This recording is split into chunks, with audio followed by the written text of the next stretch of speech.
Freedom! Live it every day. This is Thinking Liberty. It's June 21st, 2010, and we are live on thinkingliberty.net. That is accurate. That is accurate. And that is Bosco over there, and Biles over on the controls, and Laura's here, and I'm Darian Warden. I have a website, DarianWarden.com, which is on the sidebar of Thinking Liberty, as well as some other great websites. All right, cool. What are we doing today? Today, we are going to talk with Tom Ender. He is an anarchist. He also has an internet radio show, and we're going to talk about spreading the message of freedom. We are going to talk about PorcFest and Alt Expo a little bit, maybe some libertarians in Kyrgyzstan. We're also going to talk about some strange goings on in India, and maybe some who am I after that. Are we going to teach people how to spell Kyrgyzstan? Maybe. Okay. All right. And just curious. Stay tuned because we're only gonna live broadcast till around 9:40 today, and then we're gonna run a pre-recorded interview with Mark and Ian from Free Talk Live. So that's very exciting. Couple of great folks getting out the message of liberty, and Some big prominent types. They got some very cool stuff to say. Exactly. So let's get in on the show. All right. So today is the summer solstice. So happy longest day of the year, everyone. I know, it's awesome. I think the most exciting part of the summer solstice is the prospect of starting to harvest crops and being less hungry. Because Yeah. we all deal with that on a daily basis, right? For sure. And also fertility, Yep. You have to multiply and stuff. Good. Yeah. Carry on the name. You need somebody to till the fields when you're about to die. When you're like 35. For sure. This is uplifting. I was reading, actually, they let people in on the solstice. They let people into Stonehenge. So normally it's roped off. They actually let people inside and they watch the sunrise and they see how it lines up with this one particular pillar. And it's kind of cool that you can actually get into Stonehenge at that particular time. Well, it is kind of cool to think of these holidays and how they connect, us with the rest of the universe. And I mean, still, with all the technology we have, we're still dependent on seasons and weather and the sun. Yeah, all our energy still comes from the sun, one way or another. We're just finding more direct routes. You look inquisitive there, Lori. Well, I was thinking about Stonehenge. Oh, okay. And I was thinking about how I think in Virginia, there's a place where you can go to see Foamhenge. How about Carhenge? Yeah, I don't know a about that Carhenge, one. too. It's made out of cars. Oh. I didn't know about that. I don't know if they're lined up like actual calendars, though, kind of like Stonehenge is.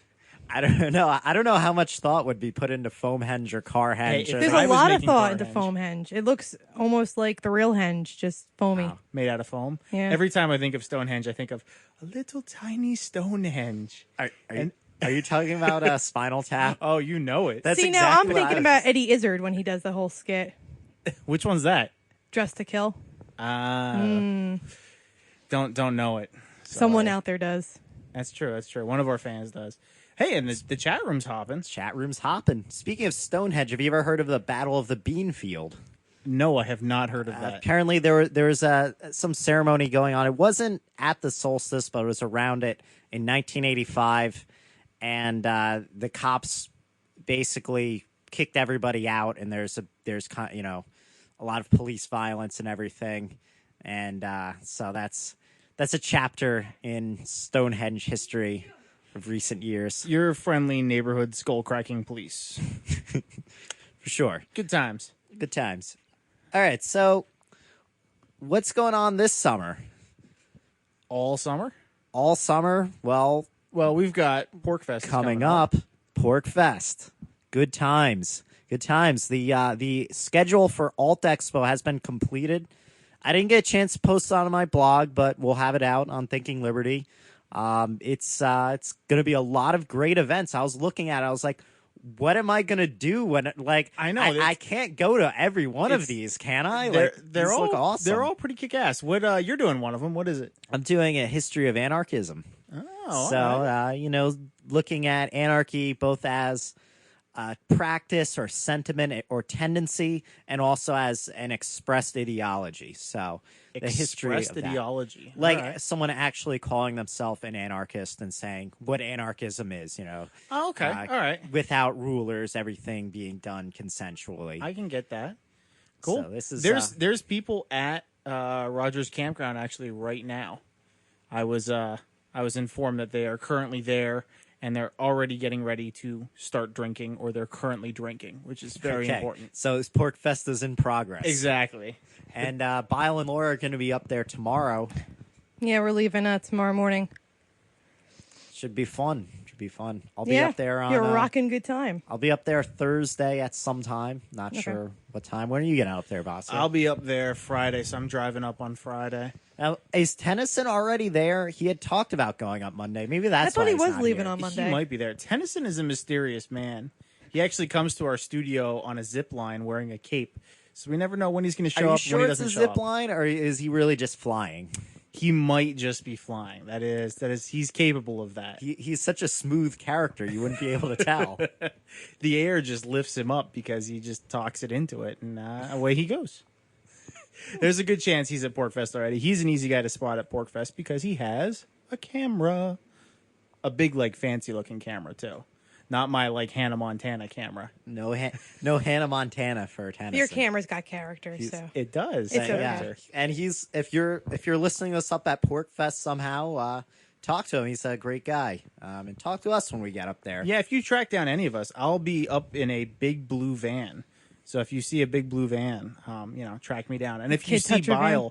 Bile said that he wants to argue property rights with everybody for at least 3 hours. he at a will session. argue with anyone. It doesn't even matter what the topic is. So just show up and throw down some property rights and And make sure you say the same thing that lots of other people have said Exactly, before. yeah. He loves Actually, that. if you want to really annoy him, please see me, and I will tell you exactly what to say. my advice: don't listen, just talk and keep talking. Don't Yeah. stop. You're not actually in a discussion to find out what he thinks. There's a You're just there to point. prove him wrong. There's a point when he gets annoyed, and you'll know because the whole day changes. It just he starts to kind of shake a bit and look up, very impatient. The tapping of the feet. It's like a dark cloud comes overhead too. There's always a dark cloud. It just gets darker. It just gets dark.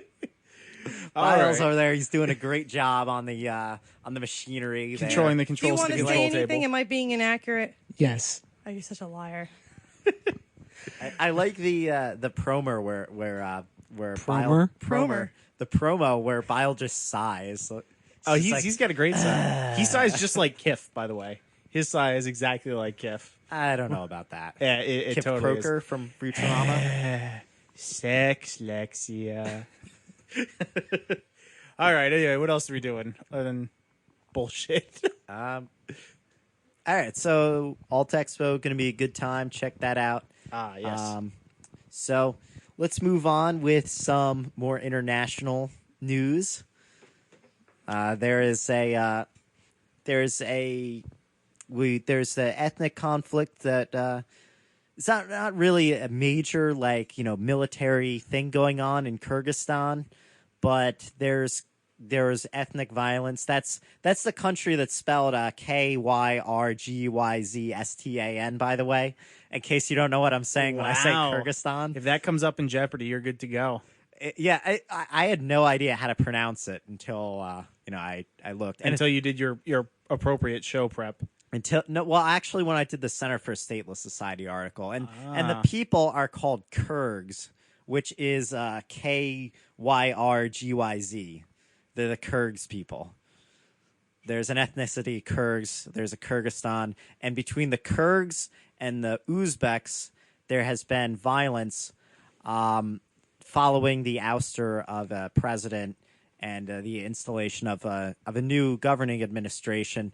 Now, Tom Palmer, I believe, posted at Cato at Liberty, the blog. There's actually a side. Believe it or not, there's a number of people in Kyrgyzstan who have been educated by Cato or one of those or a similar libertarian, free market libertarian kind of institute, and they're over there. They're in Kyrgyzstan. That's their homeland, and they're organizing relief and peace efforts. They're saying that this conflict's going to be used by the government to clamp down on control. Some have alleged that it was started by people who want to use it for that reason, and they're organizing some peace and relief efforts. So good stuff going on. Libertarians are all about creating a freer society, and this is one way that they're engaging in direct action to do so. That's kind of a nice positive story for once. For once. Well, we'll see how positive it stays. Now you can look at that at Cato at Liberty is the blog where I saw it. But I did a Twitter about it. You'll find it on my Twitter, Darian CW, and all that. So, cool. So there's that. I want to get back to this blue van you were talking about at PorkFest there. That's why I was hesitating to go into the next topic. I was like, what else did I want to say? Oh, yeah, that. The Blue Monster. Yeah. The Blue Monster. So is this going to be kind of an experiment for living in a van? You're going to live there for a weekend? Or what's going on with this? Well, actually, I've got a tent. What happened was Bila and I, we invite our friends to PorkFest pretty much like every year. And this year, I got a lot of bites from people who wanted to come. So I was like, all right, cool. So we'll have 1, 2, 3, 4, 5 people and a dog in the back of my Prius. I'm like, that sounds like a terrible idea. But I also happen to have this giant van that I got when I was thinking about living in a van. So I got the van fixed up, and the van's ready to go. It's a 94 Dodge Ram. Seats people a lot more comfortably. I'm not sure exactly how many it seats currently, but we should be fine. I think it's an experiment. There might be a recommended number of individuals who are legally allowed to be in this van, but it's. I'll just toss on things that they can hold on to, like toe straps and stuff. I'll just screw them into the headliner, and people can hold on to that. But so everybody's going to pile into the back of this van, and we're going to head up to PorkFest. And I have never had a gas tank as large as the gas tank on this van. It's a 23-gallon gas tank, so the thing is massive. But actually, I was talking with Jack about this before. It's really, really nice to work on a big engine because, you don't have to jack the car up to be able to slide underneath it. There's space. The van's kind of weird because the engine actually sits inside the van. So you pop off a cover on the inside, and then it's like, hey, look, it's a V8 engine that you could put your leg on top of if you wanted to. I should probably close that up because I know I have one friend who will whine and whine and whine if there's an exposed engine in there. I'll be like, meh, it's loud. I'm getting exhaust fumes on my iPod, and I'll punch him. But other than that, it's pretty ready to go. Okay, interesting. I thought you were a pacifist. Oh, sorry. I'll get his permission, then I'll punch him. Well, by walking into your van, he has it's like a social contract, the same way that we justify the state. It's just by existing in a certain location, you have automatically consented to an imaginary contract that lets the person who decides what that contract is do whatever they want to you. I'm going to call the van Hobbs. That's what I'm going to call it. Anarcho Tom says 23 gallons isn't that big, but compared to a Prius, it's probably huge. Yeah, Prius has a 10-gallon tank. I mean, in the grand scheme of things, it's not the biggest van you can get in that size. It is the biggest engine because it's got a tow package, but it doesn't extend too far over the rear axle. So it's really not that huge. Okay, so we also had another person from the chat room that says we better have all shirts. Oh, we will. Fear not, the couch activist. We will have all shirts. That's on my list of things to do. Today was about getting the van on my insurance, which I managed to do. Tomorrow was about making all shirts. And, how about Thinking Liberty shirts? I'll make some Thinking Liberty shirts too. I'll get on that. For all 6 of our fans that are currently listening. Exactly. Yeah, and if you see us there, track us down because, we'll have shirts and stuff like that. And like I said, I'll have a big blue van with jersey plates. And we hippie have flowers? Probably no hippie flowers. No hippie flowers. Do we have like flyers to hand out during PorkFest, or should I print some up? You can print them. I was going to print some probably, but you'll be there before I am anyway. So. That's true. We've got an ad on the back of the Alt Expo thing too. We have that going for us. Yeah. Okay, yeah, that's right. We've got that ad. I'm advertising on Facebook, which is done pretty well. We've got like 100,000 impressions so far and like 50 clicks. And I think some of those people became fans, so that's good. Cool. And we're thinking about Liberty on Tour. We might advertise with Liberty on Tour. And what else? I guess that's it. They're a good group of guys. That would be Pete Eyre Yeah, and Adam Mueller. Mueller. They're from Motorhome Diaries guys. They're going back on the road with Marv. They recently moved to New Hampshire, and now they're going to head back out on the road to sort of the major cities where they know people. I think they're going to go down sort of the center of the U.S. and then swing down I to think Texas. they're going to like down like the east coast of Philly and then out and then like back kind of. Well, they're going down to, I think they're going down to Florida. So it's sort of down to Philly, over to like central, like Colorado maybe, down into Texas, and then I think going. I don't remember the exact It's on the route, website, libertyontour.com, I think. I think so. That's going to be a great thing because I think it's awesome when you have such a high profile thing as they're doing, and it just gets people's attention, and it brings people together because they have meetups, and anybody who's interested in them comes there and hobnobs and networks and does stuff. If you've got a Liberty related or business organization and you want to reach out to those type of individuals, the ones who would go to a meetup with Pete Eyre and Adam Mueller on Liberty on Tour, or like what they did with Motorhome Diaries, check out their website. They've got a video sort of pitching the whole thing. I think it's $300 for like the lowest package, I think. for the black package, and then the gold package is $500. I think that's what it is. And but the gold package just includes more advertising, and but even at $300, it's, I think, probably pretty good deal. They'll hand out your stuff at meetups and talk about you in the videos that they do and whatnot. So And they're cool people. And Center for a Stateless Society is in on that. C4SS.org. they were one of the first. Actually, I think there's only first. 3 so And, far. But yeah, so we're gonna have our logo on that big gold and black Winnebago. Is it a Winnebago? No, it's not a Winnebago. What is it? It's a motorhome. Some kind of giant. yeah, it's motorhome. just some big motorhome. But we haven't decided whether or not we're doing it yet. But we may. We're working on that. We might, but yeah, it's a giant motorhome, and they're driving all over with it, and they have great website and media. I recommend doing it because Armor for Activists did it when they did Motorhome Diaries, and I was able to reach out to a lot of people that I wouldn't have normally. So they did a good job just promoting. I mean, back and forth because I promoted for them too, but they do get the word out pretty well. Cool. While we're talking about it, you're listening to Thinking Liberty. You can find out more about us on thinkingliberty.net, including how to contact us. And Arco Kathy, we're really glad that you saw our Facebook ad and that you have decided to join us. That's awesome. Just to throw that out there. Cool. So we're gonna take a break and then do our interview with Tom in just a couple minutes here. But before we do that, I want to talk about a strange article I saw. I think Zach Fix had tweeted it, and I checked it out, and it was an article I think from BBC about how Hitler and Third Reich memorabilia has become popular in India, almost as like Che Guevara is to people in America who don't know what he's really about.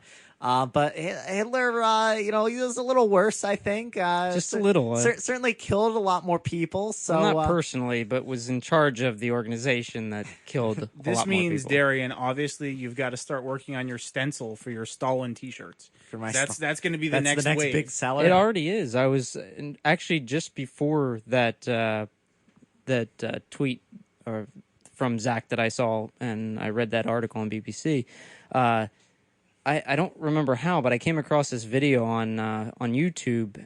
It was some 10-minute documentary about how Stalin is becoming more and more popular in Russia because the young people are so sort of ignorant of the history or just gloss over it. So they don't have personal attachments to what occurred. And so they look up to Stalin as this father figure, as a role model for the direct, like, putting your foot down, having direction for the country. And these older people, from their 70s, 80s, even in their 60s, are just like, these people are nuts. They have no idea what they're talking about. And it's not what I got from the article about India and Hitler. It's the similar sentiment in that India is all over the map, that their government has no direction, and it's trying to promote direction. It's India is coming from a very socialistic government and is slowly deregulating it. But so I think these young people have this idea that government is what is supposed to be directing things, but there's just a lacking of leadership.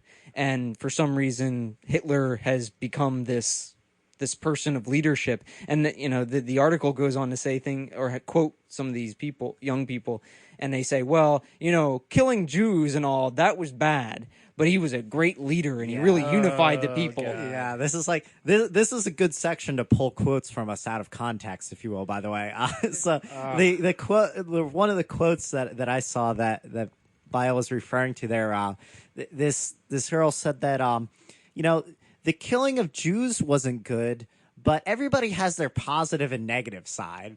So it's like, I mean, when you think of that, it's like, my friend, he's kind of a jerk sometimes. He mouths off a lot, but, he really cares about people. It's like, no, that's not really the same thing as, being responsible for the deaths of millions of people. But he was a great leader. And, the positive things that she's talking about, being a strong leader that unifies the people, that gives them direction and gives them identity in the form of a state. That's really what enabled all the bad things. Like, that's why people did what they did, was because of these things that they like. It's all kind of scarily tied together. Like, there's nobody who's ever really seized control of a massive amount of power and then things haven't historically gone horribly, horribly bad. I mean, can you think of a historical example of somebody who's had just insane amounts of power and it's not gone to their head at all?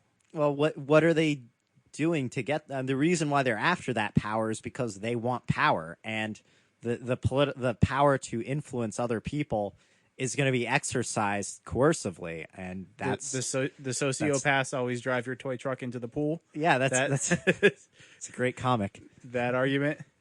So yeah, it's an interesting article. It's just it's just kind of the way that people can be clueless about things and not draw the necessary connections and not really examine what's out there. And I mean, if people are reading Mein Kampf, I mean, that was just a terrible piece of writing. If you've ever read it's any like passages from it reads like the ramblings of somebody who was in prison for a while and they were. Well, I think the way a lot of, I don't know if Mein Kampf was done this way, but a lot of Hitler's writings was just him shouting and somebody transcribing it and then editing it. Well, the reading of Mein Kampf was interesting too, because they gave some numbers, and it was something like 25,000 copies of Mein Kampf were purchased every year in the United States. And they said it was something like 100,000 copies have been sold in the past year, or since the beginning of the year or something in India.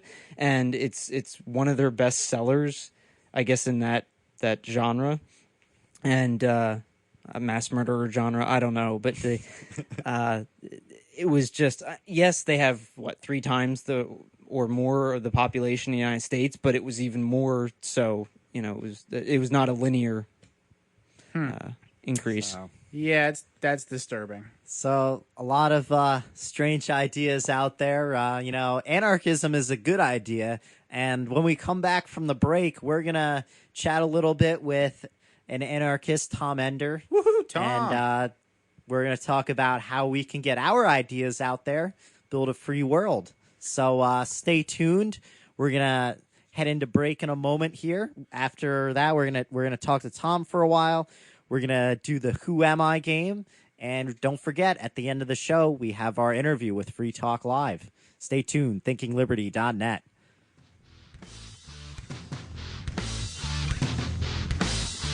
All right, you ready? Come on, come on, come on, come on, come on.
We are back on Thinking Liberty, the wackiest libertarian anarchist thing on the internet.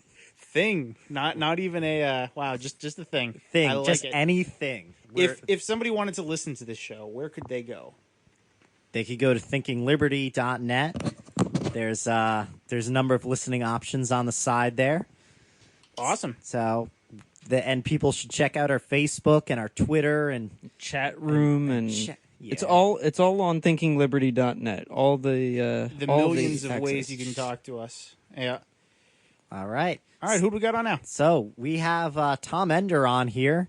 You might know him as Anarcho Tom, and he's going to talk to us about what we always talk about: building freedom. How you doing, Tom? I'm good, and I'm glad to be here. Building freedom is a good topic. For sure. Go ahead. Oh well, for sure. We're glad you're on the show. And do you want to start off by talking to just a quick introduction to who you are and what kind of stuff you're involved in? Sure. Okay, I grew up in La Crosse, Wisconsin, and I'm still in Wisconsin. I was into comic books and SF and stuff like that when I was a kid, but I grew up next to the river too, so I had lots of outdoor kind of stuff. I grew up reading Heinlein and Rand and Asimov and Le Guin, and I sort of was involved with the anti-war New Left when I was in college. I majored in math and philosophy, which led to computers, and that's where I ended up making my living for a while. But for the last few years, I sort of have been involved in the freedom movement one way or another. I wrote, or organized, I shouldn't say, a sort of webzine called Ender's Review, which was a little bit like Rational Review, which is still published for somebody who's interested in that sort of thing. Rational Review News Digest comes out every day. My Ender's Review was a weekly, and I also had a website called Endervidualism, which focused on individualism and popular culture to a great extent. I did a lot of movie reviews and that sort of thing. And then I discovered Facebook, only just recently, really, and got involved with a few people out there and got hooked up into a radio show like this one, only on Blog Talk Radio, called Anarchy Time with James Cox and Mandy Cunningham. And we've had a vacation for the last couple of weeks, but we'll be back next week, I think. And when's Anarchy Time usually on? Anarchy Time is on Sunday night at 9 Eastern on Blog Talk Radio. All right, there you go. So you can tune in. So that's Yes. at blogtalkradio.com. You can look up the archives there, I'm sure. And when you start doing live show, are you starting to do a live show again this Sunday or next Sunday? This coming Sunday, I think we'll be having probably Mike Gogolski and maybe some other people as well. But Mike wants to come on and talk about Bradley Manning, which is a good topic. Yeah, And definitely. Fantastic. WikiLeaks. Yeah. All right, so radio. I mean, it seems like these kind of audio broadcasts they seem to be useful for kind of bringing people into a discussion. Is that kind of the way that you think of Anarchy Time, or do you really have like kind of a plan for that, or is it just having fun? Well, I hope we have fun, because if we can't have fun, it's not as much. It's not as much fun. It's not as enjoyable as just something really dry and not entertaining. But yeah, we try and have fun, but we also try and get people to call in. Sometimes we'll get somebody who's essentially a troll, but most of the time it's people who are really curious and try and answer their questions. We also try to do what you've been doing the last few weeks, and that is have guests on. In fact, we had you and Tennyson on, didn't we, Darian? Yeah, a few weeks ago, actually. That was a while ago. It was actually more like a couple months, I think. But you're always welcome back. Cool. Yeah, that was a good show. And I think on that show we had a caller who took up a lot of the show. Wasn't really a troll. Who ended up being a co-host with James on another show. His name was Harry Felker. His name still is Harry Felker. All right. So what are some of the ways that you think that we really need to work on to just spread the ideas of liberty out there and just kind of build a free world, as we were saying before? Well, I think you guys have a good grip on it. You do have a lot of fun with your show, and it's fun to listen to you guys with the banter that you have back and forth. If people just hear a bunch of dull stuff, it's not going to draw them in the way that people enjoying themselves will. The other thing that libertarians tend to do, and I haven't heard, well, actually you guys do it too, but it's not necessarily bad in itself, is they talk about books a lot. And people don't read books as much as they used to. So that's one of the reasons that with individualism, I focus more on movies and tried to do a movie review a week. And it wasn't always of a movie that was in the theaters. In fact, it rarely was. But it was about a movie that would be particularly key in presenting concepts that have to do with liberty and freedom and the responsible life, that sort of thing. Okay. All sorts of different stuff. Yeah, that's cool. I mean, it seems like there's definitely a need for long, drawn-out talks of theory, but that's not necessarily the first thing that somebody needs to hear. So I think just being presented with the ideas, maybe learning to see things in a different light, just you kind of being can't drawn start- in is good. You can't start by throwing copies of Man Economy and State at people. It's just No. It's just unfriendly. Bile's dying to say something because I knocked his favorite book, but I never said it was my favorite book, and I agree. If you throw Man Economy in the State at people, you're going to knock them out, literally.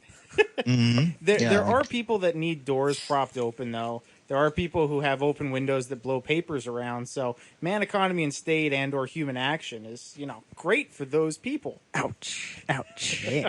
I think that they're certainly worth reading. I'm in the middle of, well, not in the middle, but I'm in the process of reading Human Action. But like we were saying, it's no good to start with these long things. Like, people need a reason to care enough to read all of this stuff. So I think that's a good thing. So I think the movie angle is really a good idea, like you were saying, Tom, because I think movies, there's different, just like reading a book too, but there's different levels that you can watch a movie at, so you can analyze it from different things. So if you're doing movie reviews and things like that, people can see a more libertarian interpretation of a movie, which I think is a very positive thing. Mm-hmm. I think the last one I did for Free Agents was Children of Men, which is a dystopian picture. It's not exactly the most up picture, but it ends on an upbeat, even though most of the major characters are dead and the world has been bleak throughout the movie. It still ends up on an upbeat, and it shows people fighting for their lives and really in a lot of ways winning, even though they don't come out the other end. So it's an example of a movie that doesn't probably pop to the top of everybody's list of libertarian movies, but it's a good movie, has a lot of good actors who are popular, and a good story. Okay, good. If you're just tuning in, you're listening to Thinking Liberty. You can find us on thinkingliberty.net, and we are talking with Tom Ender right now. He's our guest. all right, and one thing we're talking about here is movies and how they can get people interested in freedom. I think another good reason to do movie reviews is this is something that people have in common. We don't have as a culture, a lot of references that we can use anymore. I mean, certainly when people used to use like the Bible and classical literature, but as we become a more, I guess, diverse and inclusive culture, the things that really a lot of people know would be the things that we might think of as pop culture, I think. So explaining your theory in terms of something that people are already familiar with and interested in it's a good way to engage them, I think. Makes a lot of sense. You're going to find a lot more people nowadays. You're going to find a lot more people that are going to know about the Matrix trilogy than you will know about Leviticus. So I'd start with the Matrix trilogy. I agree. Matrix is certainly more uplifting than reading Leviticus, I think. Yeah, probably. Yeah, Leviticus is a bit of a downer. Pages and pages of how to appropriately kill animals kind of gets you down after a while. And when people need to be stoned and things like that. How long your wife has to stay outside of the town before she's clean again. Speaking of libertarian or anarchist movies, if you go over to libertyactivism.info, there's a book called On Anarchist Cinema by Richard Porton. And it's in the book section, so if people are interested, they can go check that out. I've never actually read it. It was a book titled On Anarchist Cinema, so I downloaded it. Okay. That sounds like something I'd like to look at, for sure. Because go ahead. no, you go ahead. I was just clearing my throat. Oh, I was going to ask, since we're on the topic of movies, what are some movies that you think would be good to use as reference points or as conversation starters when getting the ideas of liberty out there to people? Well, I like old movies as well as The Matrix. The Matrix is great, though. 1, 2, or 3, or are we just forgetting? Well, the first? one really, and maybe 2, 3. I didn't like at all. So yeah, I guess I'm just more easygoing. 2 and 3 weren't all that awful. Not as awful, in my opinion, as some people make them out to be. I think it's just that they were such a downer after all that anticipation. It's like, oh, well, that was kind of cool, but I don't know. I do want to watch all of them again. I've seen the first one dozens of times probably, and I've only seen the last two once or twice. So, well, the third one was particularly good in the theaters because it's just so freaking epic, that last battle scene.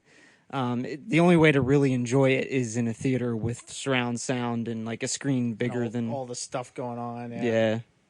I remember I saw the third one. Actually, I was with Bile, and we were going into the city. He was going on a job interview. And while he was doing his job interview, I went to Times Square to see a movie. And yeah, I'm used to like Trenton movie prices. So I'm like, oh, I'm in Times Square. I'm like, whoa, this is $20. Like, this movie better be awesome. And actually, in the theater, I liked it because it was big, and you know, I kind of liked the appeal of taking an escalator to go see a movie, which I think you only really get to do in Manhattan because everywhere else they're like, you want a giant room? All right, it's on the ground floor. But, all right, so what other movies did you have in mind? Okay, V for Vendetta. That's one that's big with a lot of people. Have you read the comic for V for Vendetta, Tom? Yes, I have. Yes, what were I your have. thoughts The comic on is the comic is better, but the movie's the movie's a movie. More people are going to see the movie. I haven't read the comic for a while, but I really enjoy. I forgot his name. I really forgot. Go ahead. Alan Moore? Yes, I really enjoy. See, I'm older than you, so I get to forget things once in a while. Okay, we have a correction from the chat room that it's a graphic novel, not a comic book. True. Well, I grew up on comic books. It has a binding rather than staples. True. I see. All right, so we've got V for Vendetta. What else do we have? The Matrix. About Pirate Radio. That I haven't seen yet. Yeah, I haven't seen that either. It's not exactly V for Vendetta or The Matrix. I mean, it's a comedy, first of all. But people need to have comedies, too. It can't all be these grand dramas. Braveheart, there's another one. Okay. Back in the grand drama. Going back into into cinema history a little further, Spartacus, and the cowboy movie. Which one? I love westerns. Well, okay, man, lots of westerns. Shane. Okay. All sorts of movies. I should actually have my old site up and be looking at the list, but I don't. And right now, if I mess around with my Windows too much, something's going to get messed up. So. Okay. Additionally, there's another book about libertarian movies. It's by John Osborne. It's called Yes. Miss Liberty's Guide to Film and Video: Movies for the Libertarian Millennium. I recommend that highly. It's a good Interesting. book. I It's- have a copy of it.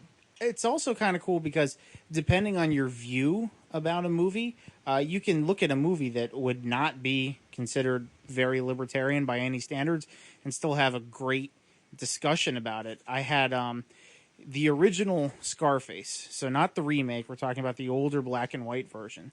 I saw for the first time a while ago, and I really enjoyed it. And something that I found out was that they were forced when they made the movie to change the ending. So they're basically strong-armed into changing the ending so that rather than going out in a blaze of bullets, the bad guy gets handcuffed and justice is served, and I think they hang him at the very end. And I had a great discussion with a professor who actually teaches a film appreciation class about just about movies and whether or not people should be allowed to force people to change their art to conform to certain standards, and why the gangster in that movie was able to be a gangster. And so I wouldn't call it an overly libertarian film by any means. In fact, the ending's just straight up state propaganda. But the fact Right. that it's so transparent as propaganda makes for a really great discussion, or at least it did for me. Have you ever? Oh, Sorry, go ahead. No, you go ahead. Have you ever seen the film Gallipoli? I believe one of Mel Gibson's early Yes, films. it's a great film. It's one of the best anti-war films ever made, I think. And that's a great genre. I mean, there's with The Thin Red Line, which is also epic, and All Quiet on the Western Front, Oh yeah, which is one of those really, really old films. Again, although it doesn't have Paul Muni in it, like Scarface. it's good. All Quiet on the Western Front is excellent in its portrayal of war, especially because it's seen from such young eyes that it really kind of changes the way you look at it. I don't think you can, you can be this, yay America, let's go bomb stuff type, quote unquote patriot, watch the movie and come out of it and still feel the same way. It really does show you just how horrible the act of killing other people in mass is. And it also puts the public school system, if you watch the movie carefully, that's where all of these people who go into the military at the same time, and it's from the point of view of the Germans, start from having their school teacher intimidate them basically into the whole thing. And the scene later where Lou Ayres comes back and talks to the class is classic. Yeah, very good. Okay, so let's shift over to television here, Rob. How about that show Firefly? Well, I have it on DVD. I haven't watched it the last few months. I thought it was great. I enjoyed it too. A Western in space, what could be wrong with that? I mean, even if it weren't libertarian leaning, a Western in space would just be great anyway, wouldn't it? Yeah, it's just a brilliant show. I mean, all the characters are they're really fun and engaging, and the stories it's just very creative. It's looking at the space travel in a whole different perspective. I think when I saw an interview with Josh Whedon about it, and he was like, well, I wanted to do a show about people that the Enterprise would just pass right by and not even care about. And I think that Star Trek is great in opening up the wonder of space, but then this show, it just kind of gives it like this human face. Like, well, what might this really look like if we have this giant, galactic, interplanetary government, and how is it going to affect people? So, Well, Star Trek was, for its time, reasonably good. I mean, compared to stuff like Lost in Space, which was on at the same time. And you probably, I hope, have never heard of. Keep your mind clear of Lost in Space. But the I saw the movie that came out. oh, in the 90s. that's Oh, right. wow. That's right. I forgot about that. So you're hopelessly polluted now. But Star Trek was way better than the original Lost in Space TV series. But the problem with Star Trek is it's all from the point of view of the state. I mean, here you have this traveling military group that is going around not practicing their prime directive all the time, interfering everywhere, causing all sorts of endless chaos, which is a pretty good picture of the state, but that isn't really what you were supposed to get out of that. I think it's good to have these sci-fi things. Today, it seems like for a lot of us, the wonder of space travel is kind of gone. It's almost like it's just either. I mean, the best you can say it's going to be a playground for the ultra rich is like what people's mentality is. But other than that, it's another bureaucratic state make jobs program that doesn't really affect us down here on Earth. And I think getting out some of these sci-fi things that actually shows, hey, this is what space could mean. This is what we could have in our future. I think it's a great thing to get out there. I gotta Like say, Firefly. I agree with Tom though. When it's coming to Star Trek, I love the plot lines for Star Trek. Always seem to be okay. There's some sort of intervention going on. Oh no, that went terribly. But the solution is more intervention. And it's like, why didn't you just not screw the planet up in the first place? I know it would make for a dull series, but like, just don't mess with other people and you'd be set. Mm-hmm. That's why, in a lot of ways, Star Wars, not Star Trek, was so slick when it came out because it was not only just great graphics and space opera and all the CGI and all that stuff. The Empire were the bad guys, and it was a sort of grassroots kind of Millennium Falcon against the bad guys, much more like Firefly. Yeah, I can definitely see that. Yep. And I think this is something, since we're not going to just sit here and name different TV shows and movies, but this has been great so far. But I just want to kind of steer this in a different direction. I think it's a great thing about this, in addition to being a common cultural reference starting point for discussion, is that there's a lot of feeling in these things. And when we write things, when we analyze things, we need to calmly, rationally examine things, but that's not all of the human experience. There's a lot of just emotion and feeling that kind of motivates you to use your reason in the first place, and that your reason will kind of distill itself into, and you'll think, why am I having these feelings? Why do I feel so good about the Death Star being blown up? Why is Luke Skywalker and Han Solo so awesome? So I think that's a good component that people a lot of times forget about, that when we're talking about people that we want to influence, we can't just start with irrational arguments all the time. We have to give people a reason to believe in them, to actually want to think about them, to put the work in, because we can't think about every single thing that's brought in front of us. That's true. No, people generally aren't like that. Now, maybe Ayn Rand's characters and Atlas Shrugged are like that, but I've never met any people that are like those people in that book. The people I meet are people who have feelings, and they get moved by everyday events in their life, as well as the vast global sorts of things. And putting those things into a perspective that also shows the benefits of liberty is going to attract more people, I think. No, I definitely think so. I mean, if you can celebrate humanity, and humanity to me is is emotion, and you know, it's these incredible highs and these incredible lows that we all experience, that we can share with each other.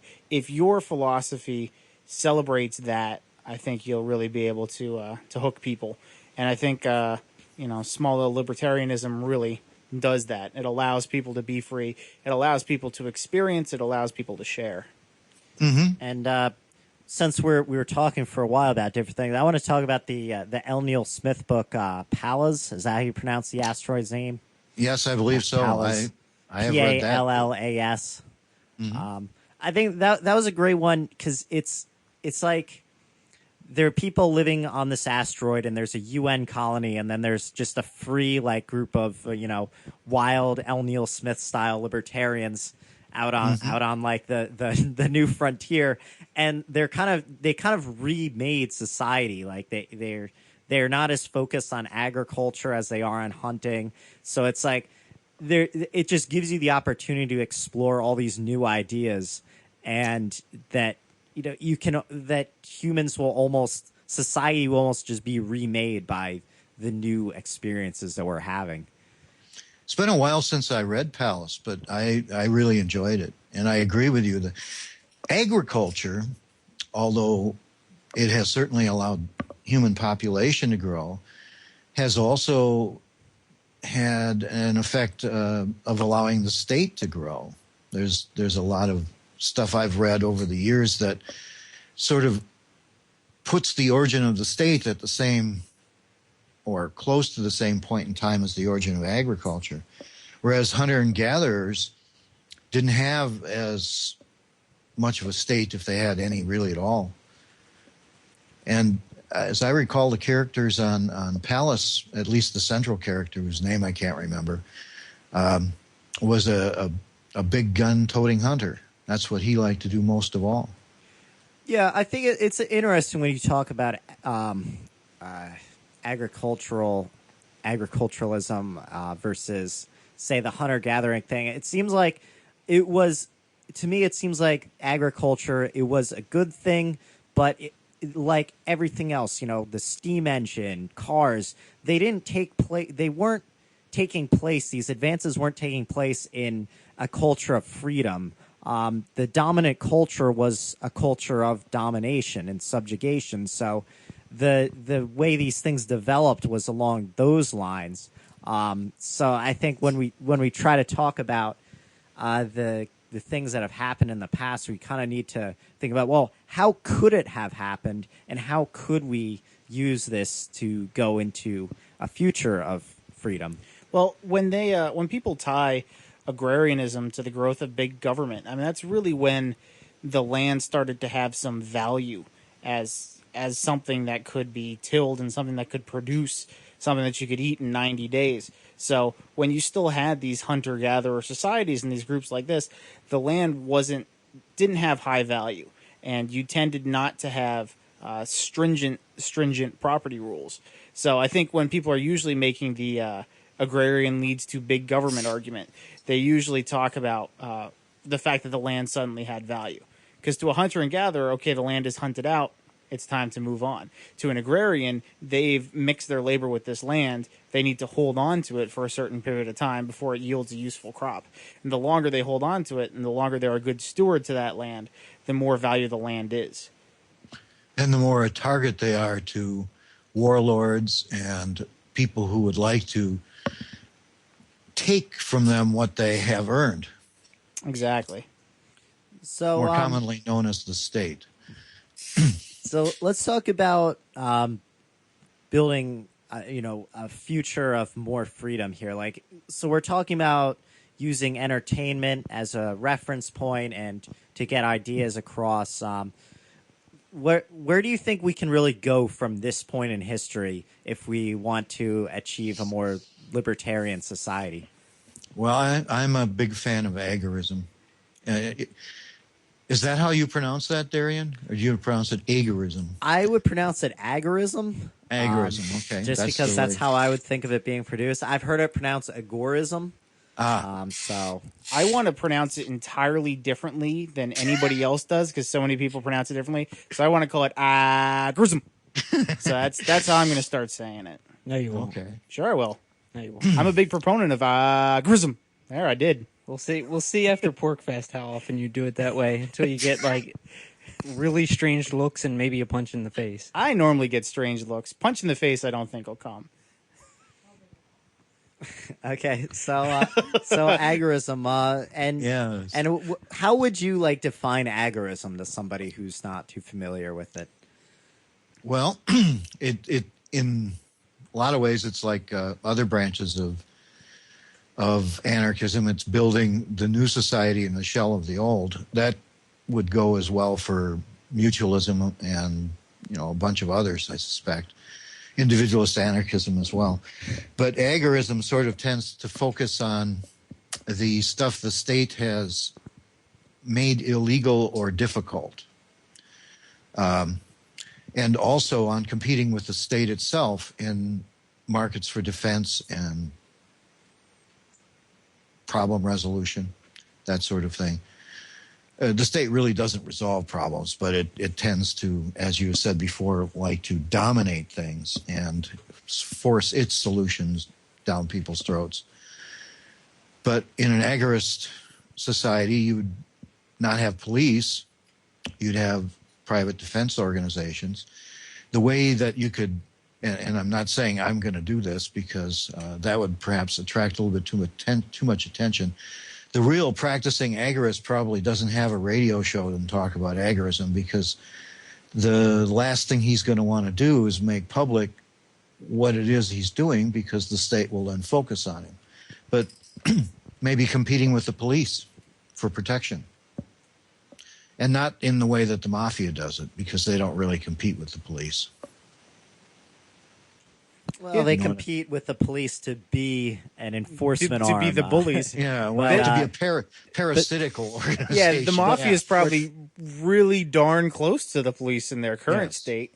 Without So- badges and uniforms. Yeah, so an agorist alternative would be not just a different provider of the same so-called services, but a different way of doing it. It would be organized consensually. People would choose what type of service they wanted and all that. And actually provide protection. Exactly. When I see it, when I see a cop, I don't think, "Oh, here he is to protect me." That's not what crosses my mind. Oh, that cop's going to protect you so good that your femur's going to break. That's probably a lot closer, yes. Okay, Or he's going to take my money or something. Okay, so we're here on ThinkingLiberty.now. We're talking with Tom Ender. We're on agorism now. Tom, you were talking about different defense services instead of government monopoly police force. Basically, something that sometimes gets brought up against this is that, well, if you have competing organizations providing protection, why wouldn't they just go to war with each other? Or why wouldn't they come together to form a giant state? Well, I think the second problem you stated, that come together to form a giant state, is probably more realistic than going to war. Although, when you look at states today, we have competing states, and they do go to war. But these things would be funded not through taxes, but through clients or customers. And your customers don't really want you to be warring with somebody else's set of customers or their service bureau. They want you to be providing services for them. Otherwise, they're not going to pay you. If it were grocery stores, why don't they go to war? I don't know that protection from vandals or property damage or personal damage was really any different than grocery provision in that sense. Yeah, you got to think if you're looking at, let's say, private defense services, who's going to hire the private defense service that's like, oh, yeah, if you pay us 5% of your money goes to keeping you from being beat up when you're out on the street or mugged or anything else that could happen. And 95% of your money goes to cruise missiles that we shoot at these people in another land because we hate them. So sign up for our service. We use our funds really well. Yeah. I don't think I'd sign up. Yeah, I don't think anybody would. Well, that goes to the heart of the matter. I think whose interest does a war serve? And for most of us, it really doesn't serve our interest to have a war in our neighborhood. So when governments go to war, they fund it coercively, and they fund the agitation for war coercively with the power structures they build, the companies that get funding just because of government contracts that we're being forced to pay for. All this is based on coercion, and it's you just got to look at who would really tolerate these companies just deciding to have a war in their own neighborhood. And Who would I buy wouldn't that really- terrible service? I wouldn't really see that being a widespread problem. Like, seriously. Would you buy graham crackers from a graham cracker company that likes to shoot their competitors down in foreign lands? I don't think you would. Like, it'd be the worst press ever. It would be bad press. The other thing that relates maybe in this area also is one of the things that comes out of the modern state is giantism in corporations, like the current everybody's villain, BP. Would BP really would a company like BP really come to be in a place without a state? Probably Wouldn't not. You probably more likely have small providers. A drill, an oil rig drilling in a particular place would perhaps have a refinery that close to it, because you wouldn't have interstate highways necessarily funded by the government. You'd want the refinery close. You'd want more refineries because there's hardly any left in this country. At least relatively speaking to the way things used to be. They can't build new ones because the requirements are so stringent. The same thing would happen with protection agencies. They'd be smaller. It's true. Okay. You wouldn't have you wouldn't be able to obtain the land that you're drilling on through government auction, where it's limited to a certain amount of people that can participate. Yeah, and I think you would actually have input from the people in the area, and the people who would be impacted by drilling in a certain area would have more say than just the government deciding, okay, who are we going to give this to? Well, it's in the interest to give it to the most powerful lobbying group. Oh, they win again. Yes. Imagine that. So I think Interesting how that works. as we're talking about agorism, an important thing I think that to think about here is a division of labor. So, yeah, I mean, it's good to have people building the counter economy, whether by legal or illegal means. But there are also other roles. There's influencing the culture to create a more libertarian culture, one conducive to maximizing individual liberty, and to get the message out there. So that's, I think, when you're talking about agorism, there's more to it than the specific building that maybe Konkin would talk a lot about, because that was his focus of thought. If you're just tuning in, you're listening to Thinking Liberty at thinkingliberty.net, and we're currently on the line with Tom Ender. Okay. The other benefit of the defense agencies being small, though, too, is that in this world we're talking about, more people, well, actually, let's just say as many people as there are now, have their own weapons. Without these huge overgrown SWAT teams, the defense agencies wouldn't be able to crush individual families the way they do now. So they'd be kept under control not only by other defense agencies, but by individual people. So some checks and balances there, it sounds like. But real checks and balances, not the kind where politicians decide what area is their turf. Right. So we're gonna go to break here, Tom. Before we wrap up, maybe there's another specific thing you want to get on the air. Since we were talking before about libertarian culture and and fiction and entertainment. I'm actually a fiction writer, for those of you who don't know. So you can check out my book, Bring a Gun to School Day, which is about how a major school shooting impacts the life of a teenager and his conflict with authority. That's at bringagundoschoolday.com. And I am writing a novel called Trade War. I just had stopped for a little while, but I am writing it, and that's at tradewarbook.com. It's kind of a not really a dystopian, more of an action novel, kind of like a Robert Heinlein, Mad Max kind of mashup, if you want to think of it that way. So Cool. Yeah. So Tom, do you have I any? think I want to read that. Do you have any specific websites you want to plug or things you want to add before we move on, Tom? Well, let's see. I've written recently for freeagents.com. That's FR33AGENTS.com. But not that recently. There's the Blog Talk radio show Anarchy Time. And I have a website, tomender.com, which links to my older stuff. But my older stuff, you should be warned that the floor might give out and your foot will go through. The links might not be all up to date, and I really should do something to fix that, but I haven't done it yet. So be forewarned. Okay. So this is a very interesting conversation we had. I'm glad you came on the show. So thank you very much. And you can listen to Tom Ender on the Anarchy Time program, which should be on this Sunday, but you can check it out at blogtalkradio.com and look for Anarchy Time. So, Or look for us on Facebook. Okay.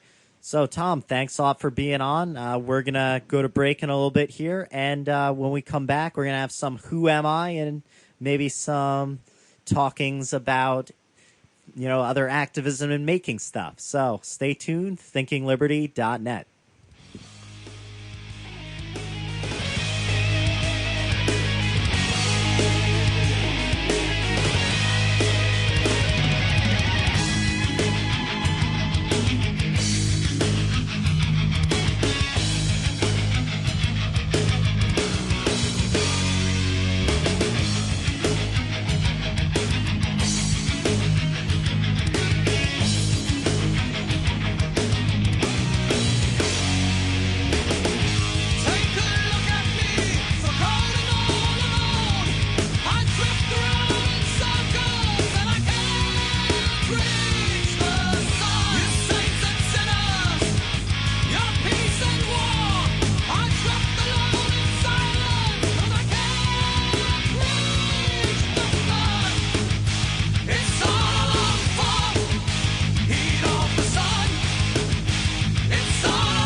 But even if I miss, I lend them all to the stars. Take another look at yourself, what do you see?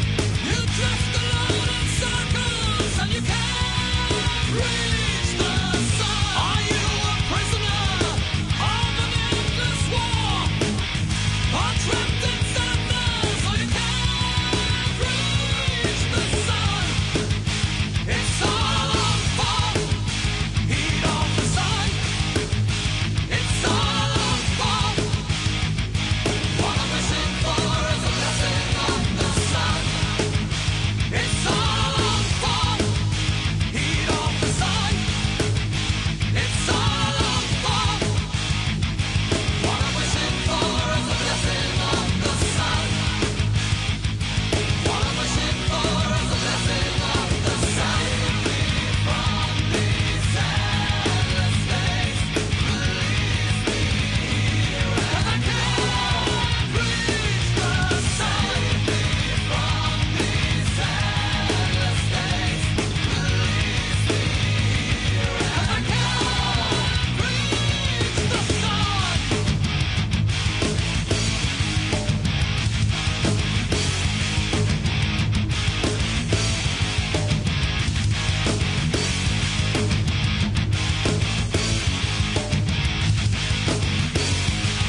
No tyrants are tolerated. This is Thinking Liberty. We're back. I said Thinking no tyrants. I specifically asked for no tyrants.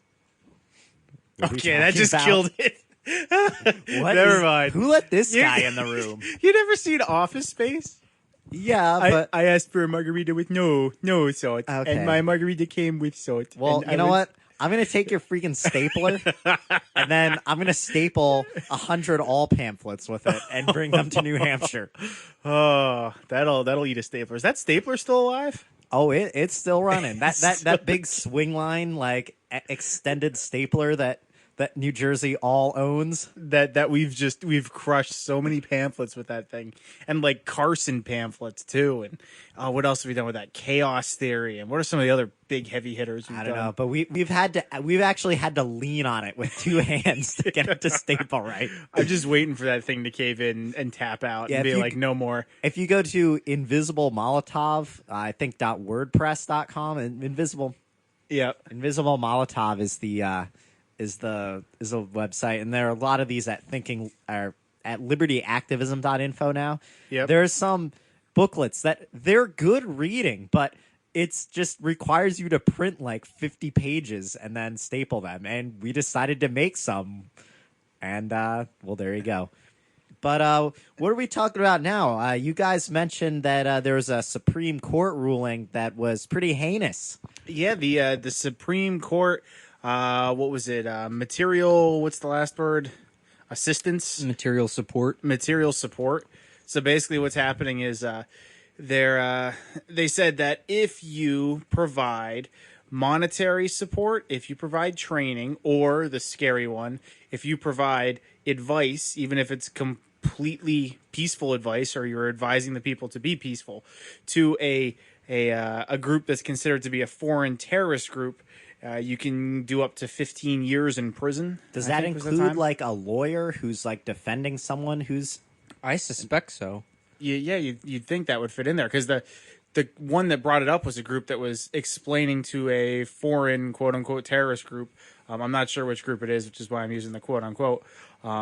They were explaining how to use the UN to see if they could get some of their issues resolved, and they were giving them peaceful legal advice, and they were still found guilty according to this particular ruling. So, kind of a bummer.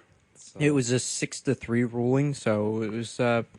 It wasn't. I think Sotomayor, and I don't remember who the other two dissenting opinions were, but they pretty much said that they didn't think that there was sufficient reason for the state to infringe on the First Amendment. So it wasn't even they weren't even saying that no, this is totally supported by the First Amendment. You know this can't be something that Congress passes a law on. They're like, it hasn't reached my threshold for infringing on the First Amendment rights.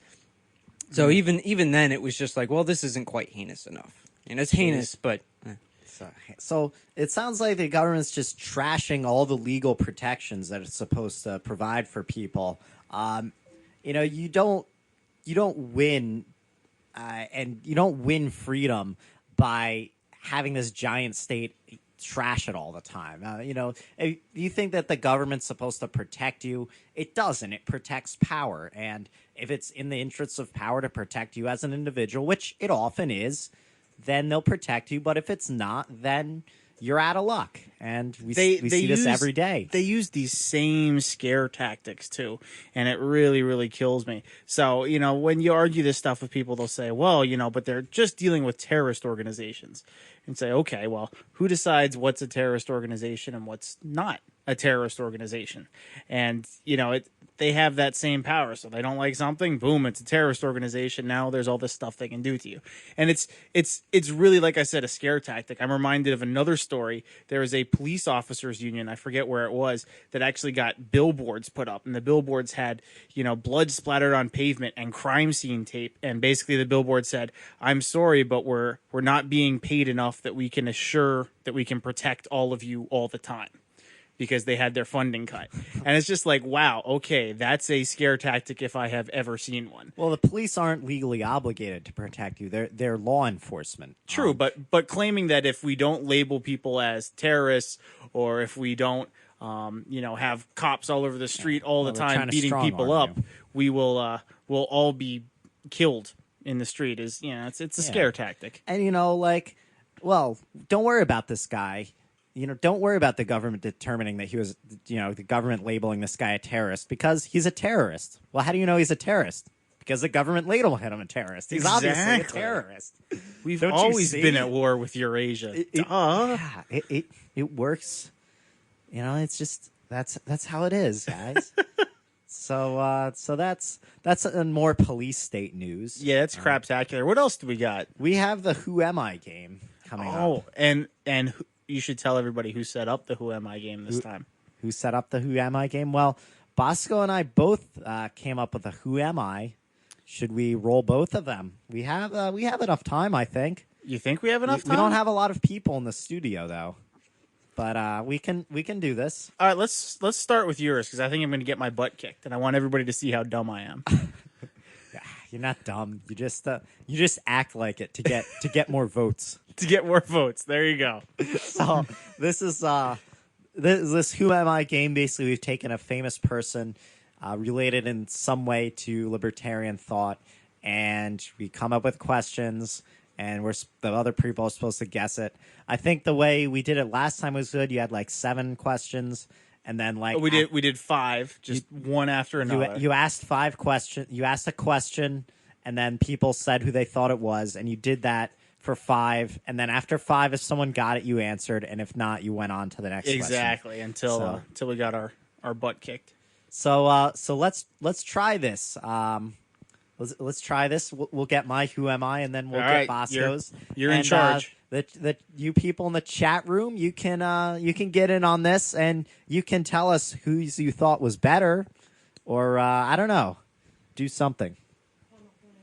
Do awesomeness. All right, go ahead.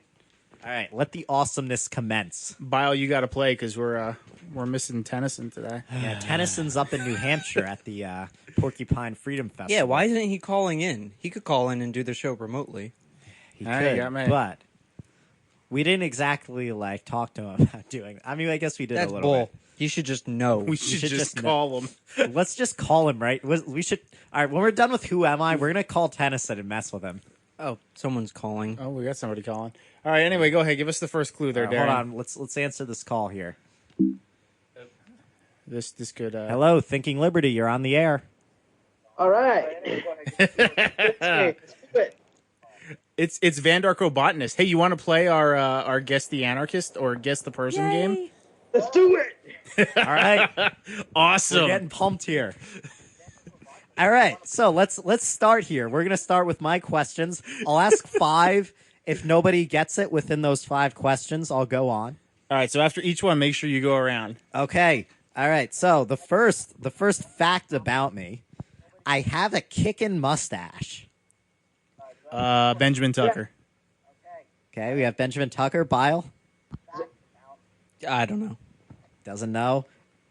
Who's this on the screen? Vandarko Botanist. Vandarko Botanist. What do you think? Zach Fix. Zach Fix. All right, Lore. Bob Barr. Bob Barr. Oh, boo. All right, next one. All right, next one. I often quoted Herbert Spencer's Law of Equal Freedom. I'm going to stick with Tucker. Let's stick with Tucker. I don't know. Doesn't know. Vandarko Botanist. Herbert Spencer. Herbert. Herbert Spencer. That'd be awesome. Lore. Bob Barr.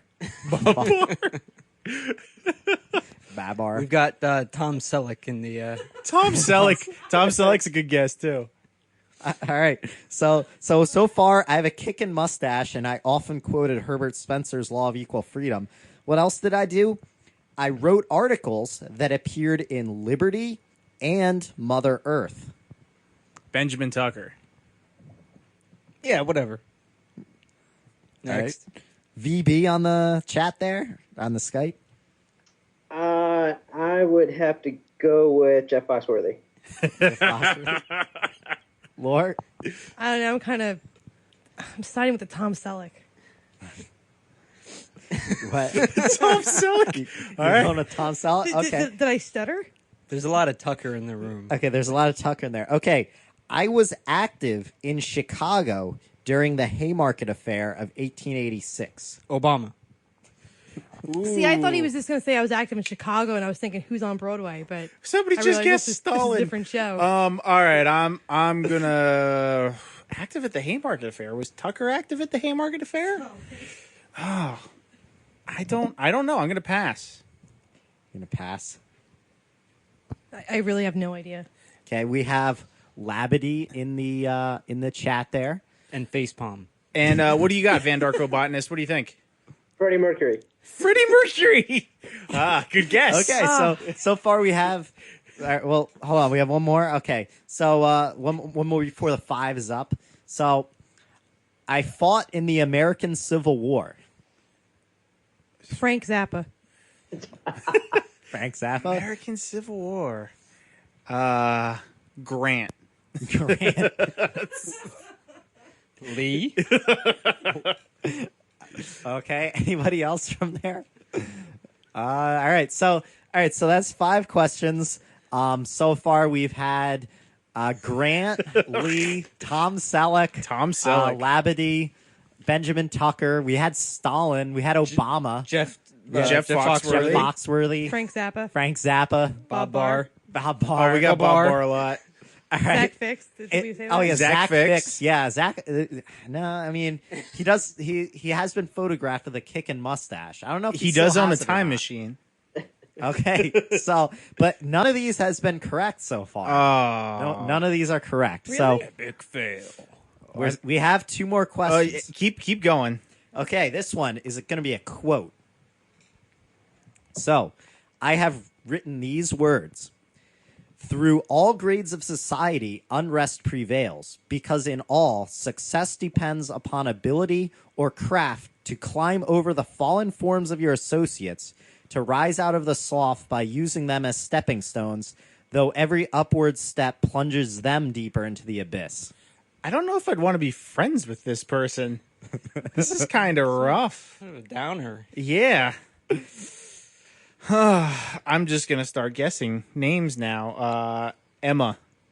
Emma, I don't think she would have served in this. I don't think so either, but I'm running out of or people have to a guess. mustache. Yeah, she could have had That's him. still Freddie Mercury. Freddie Mercury. Freddie Mercury. We have Sterner. No idea. Billy Mays. That sounded Billy Mays. No, none of those. None of those. Last one. All right, everyone. Last one. So I have a kickin' mustache. I often quoted Herbert Spencer's Law of Equal Freedom. I wrote articles that appeared in Liberty and Mother Earth. I was active in Chicago during the Haymarket Affair of 1886. I fought in the American Civil War. I said that long quote about society and people stepping over each other. And the last fact, I had a relationship with Voltairine de Cleyre, another famous I was going to anarchist. just guess Voltairine de Cleyre to go for a cheap mustache gag, but I guess not. You mean you've never had a relationship with yourself? Not in the sense you were implying. What are other 2 names I should know? Sacco Vanzetti. You're up. I'm just throwing names out there. That's 2 different people. Yep, I know. I'm guessing as many as possible. We have Shotgun just- approach. Just give us the answer. Give us it. Wait, it looks like somebody really wants to. Someone's flooding the channel. Okay, so the answer is Dyer Lum. Oh, crap. I should have gotten that. Because when we were at the Anarcho Book Fair, right? They had, was that the guy that they printed some stuff out by him for, Corvus? Yeah, there was a Corvus edition on that. You can Yeah, check out and- Corvus's website. And you It's a good got, website. you like bought some of them for the book fair and you were talking about how much you liked them? Yeah, Yeah, actually. and I mean his first name was Dyer. I know. so you can see why it would be. He sounds like the villain in a fantasy novel or something. Dyer Lum. So that's Dyerlum. Tom got it right. When nice. was Well, that remember, before we're- or we're- after I said it? We're on a delay, so it's Oh, so he might have said it before before I said the answer. Tom's awesome. We'll say he got it. All right, All you right. want to play this one? We got time, or are we out of time? We have time for another one. So that was a Who Am I game. An anarchist, Dyer Lum. He was he was generally recognized among the mutualist school. Was active in labor organizing. Kevin Carson has had some kind words about him. Was he Sean- a wobbly, or is he too early? He for was that? actually prior to the Wobblies. He was still alive, I think, when the Wobblies were starting, but he wasn't really active in them. He was active in the Knights of Labor. So he It's was a much an old cooler guy. name, in my opinion. Well, the Knights of Labor was a secret society because, like, Does Alex Jones know about this? they Probably. maybe He probably knows they all about actually, it. Knights of Labor is like the short name. It was like the Order of the Great. It had the order in the names. I forget what it was, but it was some underground movement because Were they they were being Masons? suppressed. What was that there, Van Darko Botanist? Were they Masons? They should be. I think we should stop talking about this particular group because they don't exist anymore, and nobody should ask any questions about them. Done. Is it Okay. related to the Illuminati in any way, or Isn't everything? Lady Gaga is. Oh, That's right.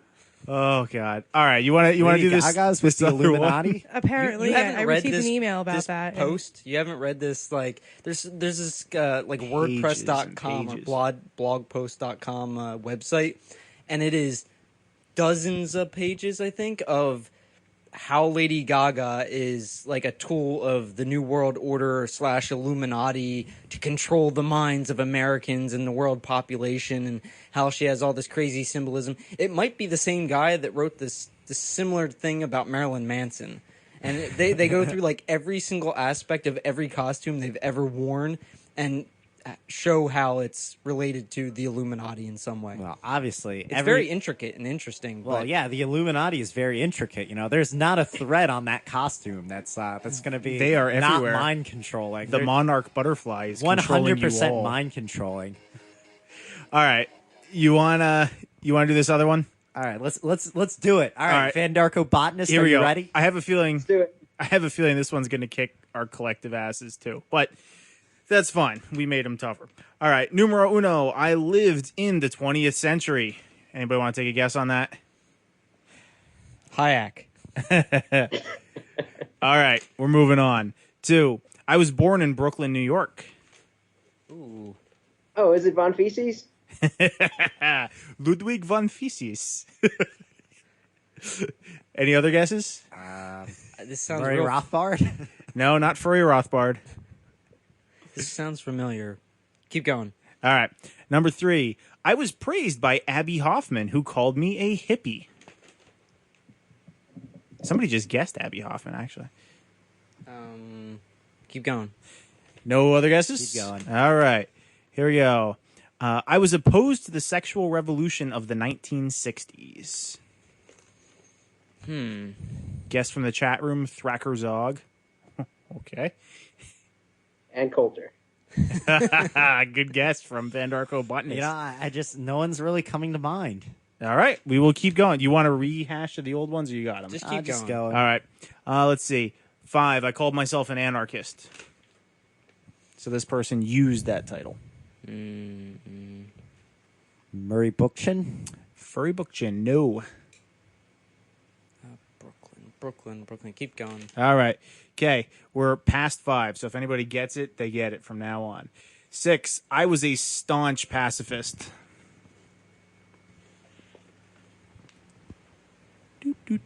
Jerry Rubin. No.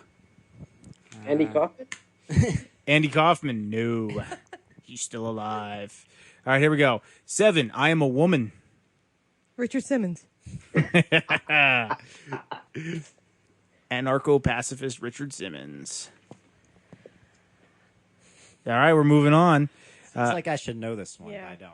8, I embraced Catholicism. Somebody's saying, oh, it's the couch activist.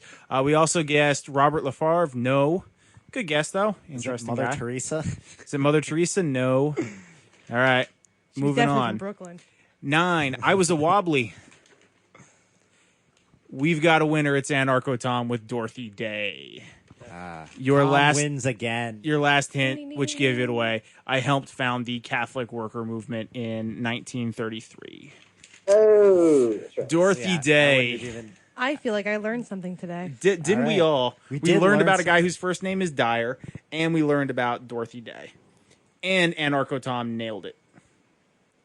All right, so we only have a few minutes left because we're going to air our Free Talk Live pre-recorded segment.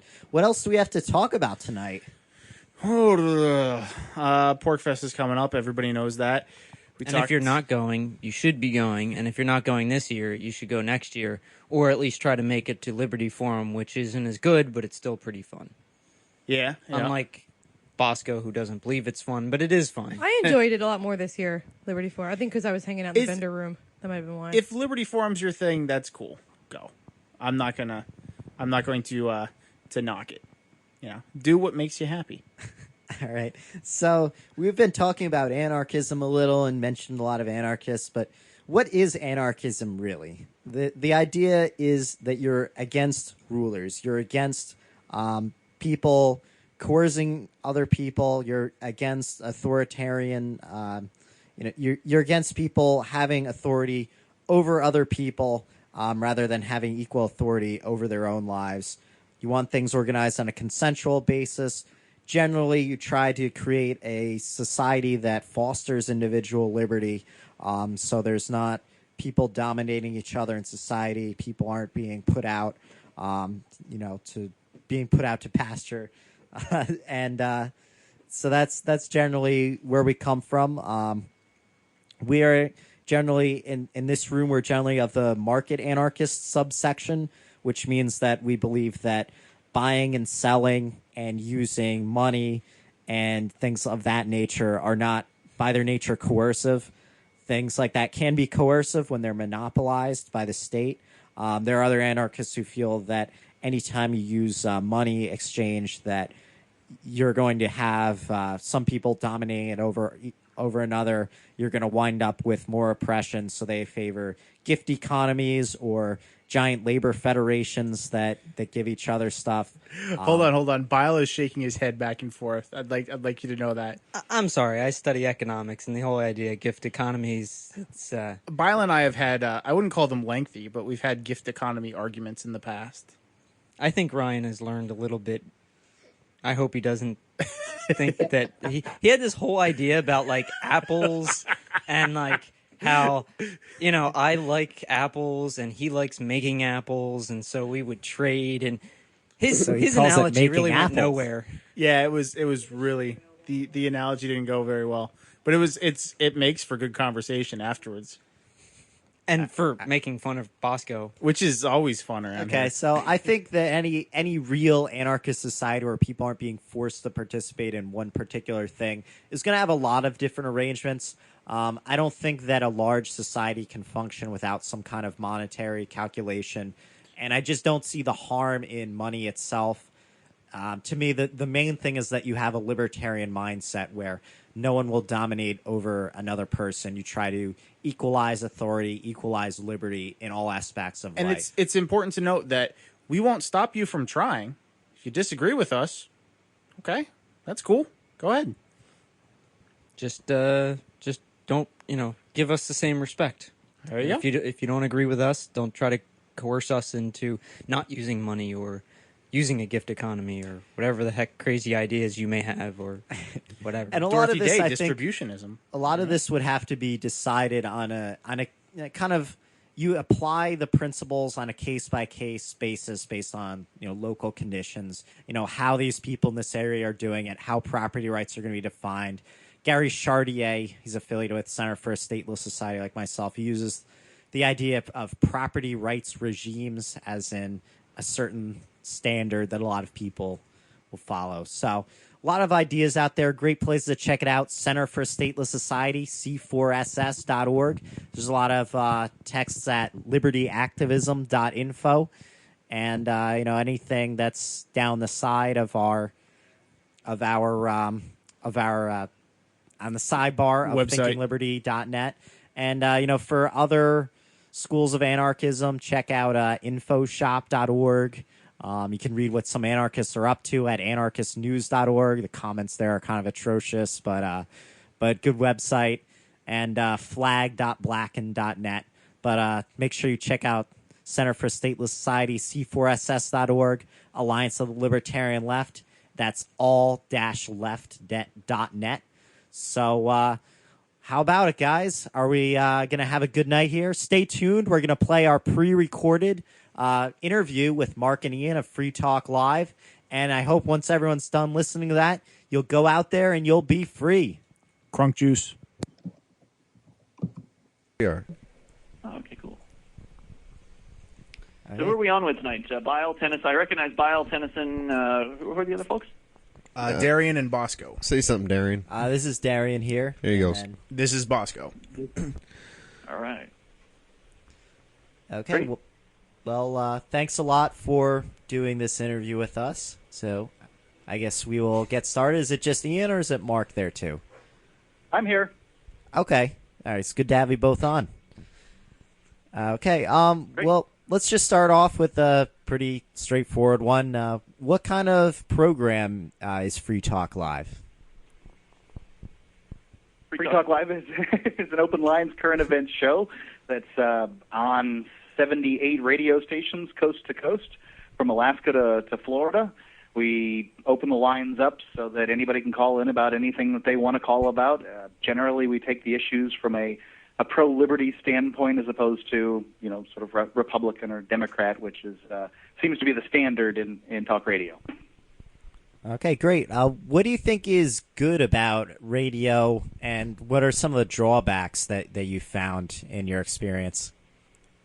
What is good about radio is that you can reach out to an audience that isn't expecting to find you, whereas when you're on the internet, as most liberty-oriented shows are, you're only dealing primarily with people that have sought you out. There are still the folks that can just come across you on the internet, but it's much more likely that people are just going to stumble across you when they're scanning the band, so to speak, in their local radio market, and then they'll be, in many cases, stunned by what they hear. You can't reach those people on the internet in the same way. Yeah, and the difference you would talk about the internet, sort of where somebody goes and searches for Liberty Talk Radio, and they come up with Free Talk Live or whatever show they come up with. That would be what they call a pull medium, I believe, similar to the Yellow Pages, where somebody goes and looks for it, and then they're given a list of things that are like what they're looking for. Whereas radio's a push medium, I believe is the terminology that they use. So we drive people to do things, much more so because you have a general audience out there. Far more people listening to the radio at any given time than are searching, say, Liberty podcast on the internet. Oh, very cool. Do you find you hear from a lot of people who are just scanning the dial and they came across your show? Yeah, we on Saturday nights we're on 70 stations or so. On weeknights we're on more like 30, and on Saturday nights we're also on the largest stations that we're on, and it's almost call after call after call of people that are listening for the first time or the first couple of times they've listened. They're completely shocked by the liberty message as opposed to the paradigm that they're used to listening to. Some of them are outraged. Some of them are, delighted. I'm sure that we'll outrage them at some point because, who has a complete liberty mindset that has never run across it before? Cool. So you kind of touched on this, but I want to ask you specifically, what role do you see Free Talk Live playing in building freedom? Free Talk Live is going to be the tip of the spear of the liberty revolution in the whole planet. I prefer evolution as a term, and I think that Free Talk Live is, it's definitely the most, I think arguably the most popular mainstream level show out there as far as within the liberty, or within the radio world. Clearly, people like John Stossel and Penn and Teller are doing amazing things with the television medium. But I hope that eventually that we get other people on radio stations, as long as radio stations are still viable, I hope that eventually we get other people who can do this better than we can, because I don't consider myself a particularly talented broadcaster, and I certainly don't put a lot of time and effort into the actual production of the show, because I'm busy enough doing trying to get the show on more stations and doing more of the business and behind the scenes. I think there are probably far more talented broadcasters out there that eventually, once they see that the Liberty message can actually have financial success, as they will see and maybe are seeing with Free Talk Live, it'll give them the courage to maybe come forth onto the airwaves with their viewpoint that they really believe, and do it better than we can. That sounds fantastic. And also recruiting, by the way, recruiting people to the Liberty movement in general, and specifically to New Hampshire. That's one of the side benefits of increasing our reach, is we increase the amount of people that will respond and actually get active, and I think that'll make I think that we can make a difference. I mean, we've had people who are listeners of the show do things that they otherwise never would have done. I think Mandrick is a good example of that. The guy that sells baklava is going to be at PorkFest next week selling it to people. He was inspired by us talking about agorism and doing business without asking government permission. He was inspired by that discussion to start selling baklava over the internet without asking government permission. And so that's just one example of what some people are out there doing as a result of hearing discussions about freedom on the air, or in this case on the internet. Okay, that's pretty awesome. So, evolution and delicious dessert pastries. Yeah, that's the story behind it. That's a very good mix. Yeah, that's really cool. So, obviously, media strategy is very important if we're trying to build a free world, and I think you're really showing why here. Do you think that I'll just say movements, plural, for liberty, have generally been effective at media strategy, or what do we really need to work on in this area? Oh boy, I really can't comment because I was pretty young in the 1990s, and I wouldn't have really been too aware of how effective anything was back then. But I mean, could it have been as effective then? If it had been effective, then we would be further along now than I think than we currently are. I think the internet was a real critical component in the effectiveness or the increased effectiveness of the folks that are putting the Liberty message out there. So, well, I think that the internet allows people who would perhaps have been culled out or vetted by the farm program in radio previously. And let's really talk radio on a national level didn't really start until Rush Limbaugh went on the air, and I think it was 1989. Yeah, so the idea that Free Talk Live went on the air in 2002, it's not significantly after that. And there are hosts out there that call themselves libertarians that have sort of paved the way to some. I listened to Rush Limbaugh and thought he was right until I found out what happens when you elect Republicans. So I think that it's Free Talk Live is sort of a natural evolution of the message of liberty, because I think that to some extent one can make the argument that Rush Limbaugh was carrying the banner of liberty for a period of time, and then it was passed off to somebody who believes more so in it, and that kind of thing. I think that Free Talk Live, I can tell you, Free Talk Live only made it to the airwaves by our sheer capacity to not make money. I mean, we started in 2002 as a radio show on a single radio station, and we were paid a pittance, a very nominal amount, probably enough, maybe enough to cover the gasoline that we spent going to and fro from the station. Maybe. And that was down the line. We didn't even start with anything. Yeah, we did. We started immediately with money. No, we did not. Okay. Well, yeah, I don't know if it came later. Do you mean on the first two shows on the weekends? I don't know. I don't remember when it came, but it came. I got a check, and I was only there for the first three months. I know I got checks. Well, you got money. It was later on. Yeah. But it was it was very. Wait, small I got a amount of question. money. I got a question. Something I wanted to ask to you. It seems like nobody else in the radio game, no matter what angle they're coming from, whether it's a Republican angle, Democratic angle, or anything like that, if it's a political talk show, nobody's as consistent or as extreme as you are. I'm going to use the word extreme not in a bad way, but just in the general description way. And so I'm wondering if the extremity or consistency actually would hamper success. So, like, for example, Rush Limbaugh's there, and he's not exactly an extremist, but he does fit somewhere in the mainstream, sometimes outside of it, and pushes the mainstream more toward what he would like it to be. And since you guys obviously rather are outside of the mainstream, or you'd like to make the mainstream more like yourselves. Does it seem like where you are is hampering where you could be?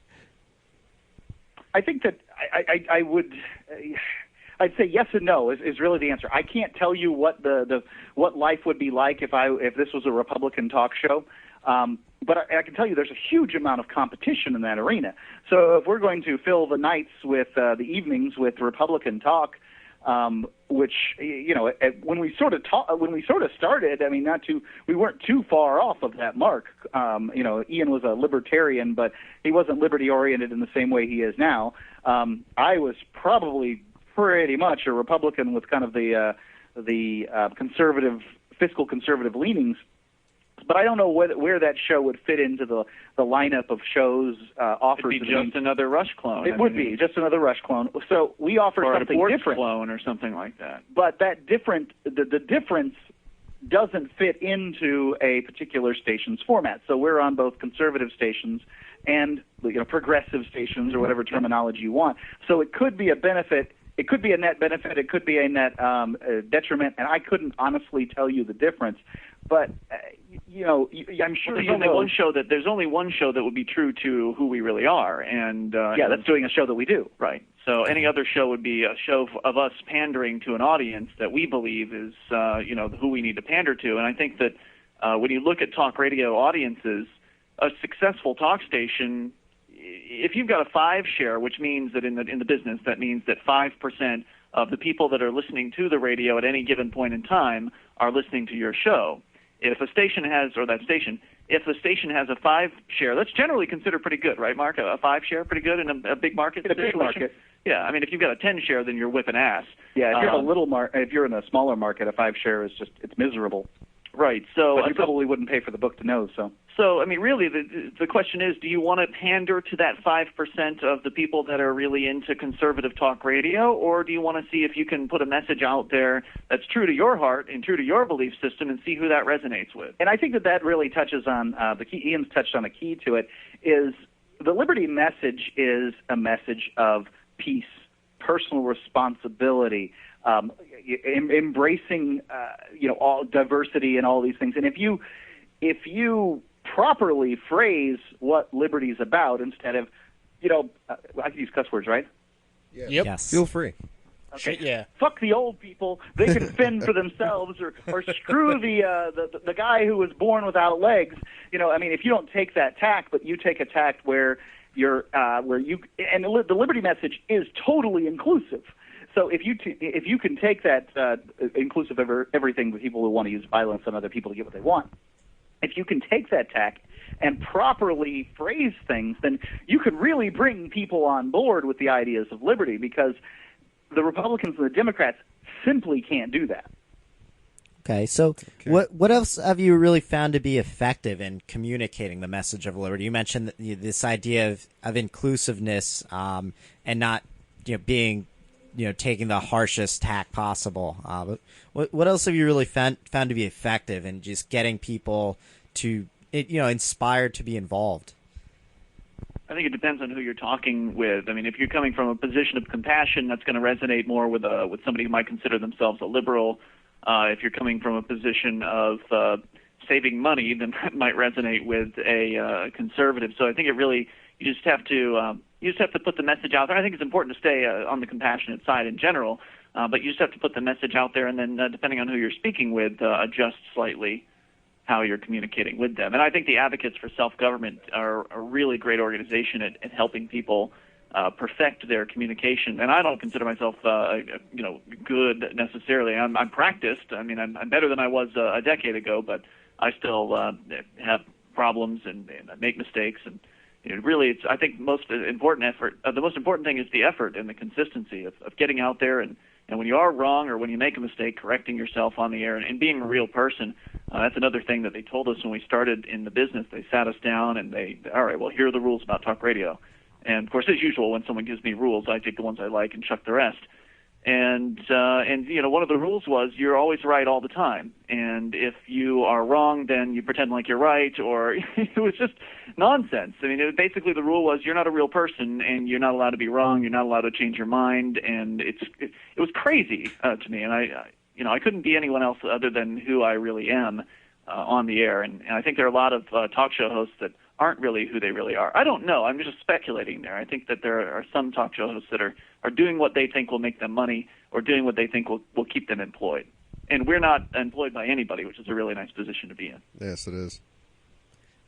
Okay, so we only have a couple minutes left for this segment here. So I want to ask you guys, what is your overall impression of today's advocacy for liberty? Like, when you look at different liberty movements, what do you see as being good? What do you see as what really needs to be worked on? I think more people need to come to New Hampshire, join the Free State Project, and get their asses up here. Cut all this crap out about, well, we can make it work where we are. Yeah, well, prove it.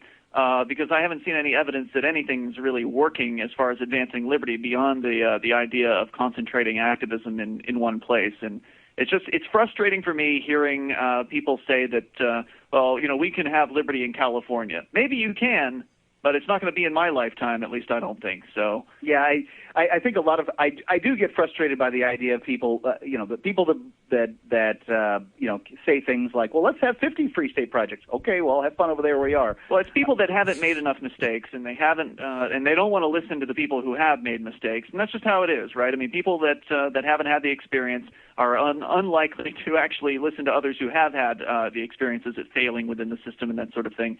So they have to have their own failures first before they'll finally realize, maybe those Mark and Ian guys had something with that Free State Project.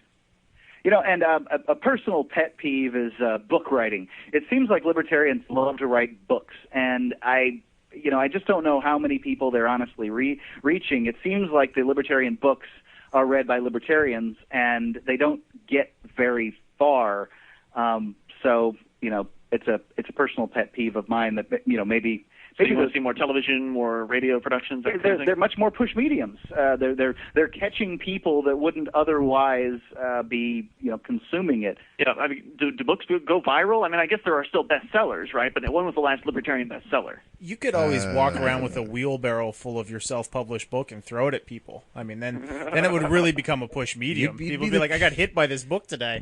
What is it about? You'd just be the crazy book guy in contrast to the crazy cat lady. Yeah, I mean, it's important to get out lots of different media, I think, and to try to do things that are more than just internal communications. As the book writer tries to justify. It's like the one book writer here has. I knew there would have to be somebody who wrote books that I was talking to. There's just no way. He's okay. Out of 4 libertarians, one is at least one is a writer, apparently. But at least his is fiction, so it's that's true. Not exactly the same. Which is kind of unusual. I think there's some value there. I mean, I think having a libertarian fiction is pretty valuable as well. I mean, a lot of. I think that fiction. I should actually. I should give the caveat because fiction is the push medium. And the question I didn't get to answer Ian's question, which was, have there been libertarian bestsellers in the area of fiction? Yes, there have. Terry Goodkind has definitely made it into the bestsellers. He's an objectivist. It's man. He's a hair's breadth. Warmonger. Look, I understand he's not an anarchist like you, but he's really, really close. And Really close. Then if you look at F. Paul Wilson, he's had some really great books. And there's when you're talking about fiction, you're talking about an entirely different genre. Mm-hmm. I'm talking about the libertarian pitch books. This is the liberty way to solve this particular problem.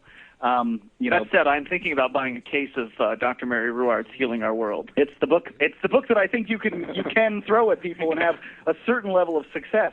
It's got to have the ugliest cover art in history. But that cover is brutal. Yeah, I actually gave that book to my friends with a cover on it, and I was like, "This book is yours. Never take this cover off. The book is awesome, but don't take the cover off." So you had like some kind of you had a cover on top of the cover. I cut open a brown paper bag and I put it on top. And at the same time, actually, I gave Bile here, I gave him a copy of The Moon is a Harsh Mistress, knowing that he never reads fiction. Right. And I said it was a economic treatise by Ludwig von Mises, in the hopes that he might read that. And I still haven't read it. You still haven't read The Moon is a Harsh Mistress? Hey, I had to get through Man Economy and the State first. You see, Man Economy and State over The Moon is a Harsh Mistress. Oh, you had to get through The Moon is a Harsh Mistress masters first. Then you can get back to your research book. This is the 5-year plan that we've made for you. Okay, Mark and Ian, freetalklive.com, broadcasting on a lot of stations nationwide, so I hope everyone checks them out. Thanks a lot for coming on the show, guys. Thank you very much, guys. And we'll see you in New Thank you Hampshire. for having us. Glad to have you. Yeah, are all of you coming next week? Yeah, We'll be there. I'm going to be up there really early. I don't know what time you guys are going to be up there. Probably Thursday. Yeah, well, Tennyson, if you don't take pictures, I don't think the event actually happens. I know.